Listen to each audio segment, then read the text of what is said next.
All right, Kathy, now when I think of a state fair, this is what I get excited about, all the ribbons. Yes. Right? Yes, absolutely. And right here, we have the grand champion bale of straw.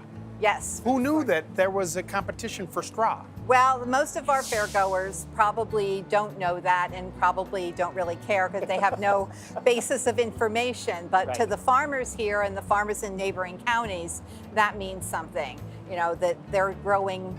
A lot of the farms in Sussex County grow hay and straw as opposed to animals. So this is bragging rights for people. And tell me what you said before we rolled the cameras, that a lot of kids, what they don't know is when they go on a hay ride, they really go on a straw ride. Because straw is used for bedding and hay is used for food. So farmers can't afford to fill up a cart with hay for people to sit on. You have to sit on the same things the animals do, which is straw.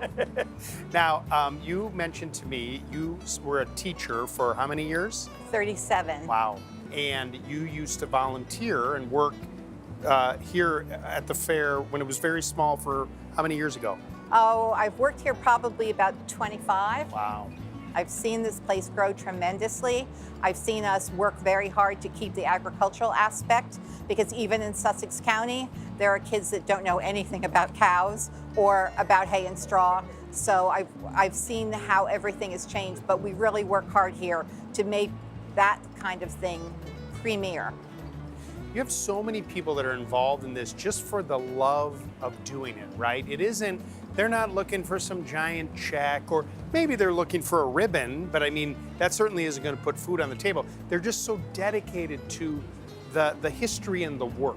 We have thousands of people who volunteer. I'm one of the few now who are actually paid, but yes, we have intergenerational people that have run the vegetable show for a number of years or who are active. We have a high profile of 4-H here. So we have families that the grandparents started in 4-H and slept in the barns with the animals, and now the grandchildren are here, and those grandparents come out and watch those kids showing their cows or their goats over in the livestock pavilion.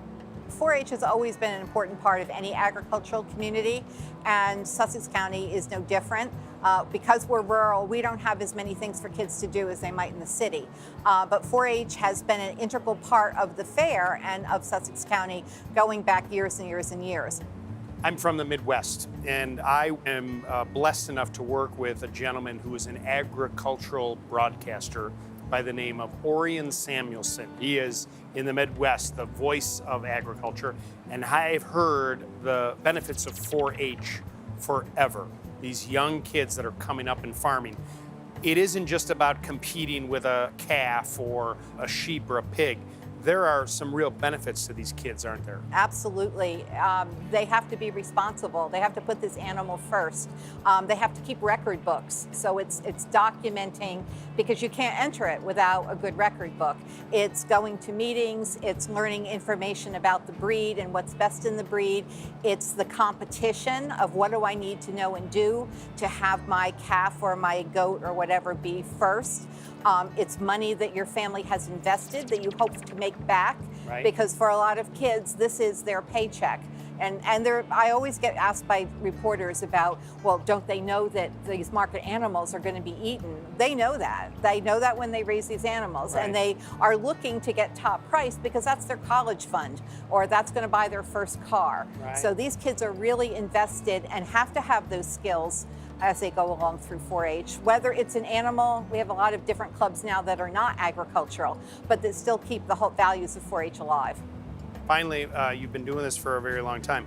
When is the last time you rode the zipper? Never. Never. I have to talk myself into getting on things like the tilt-a-whirl. Yeah. You know what? I've never been on the zipper either. I cannot do that. You know, I can walk through the manure, but I cannot ride the zipper. Thank you very much.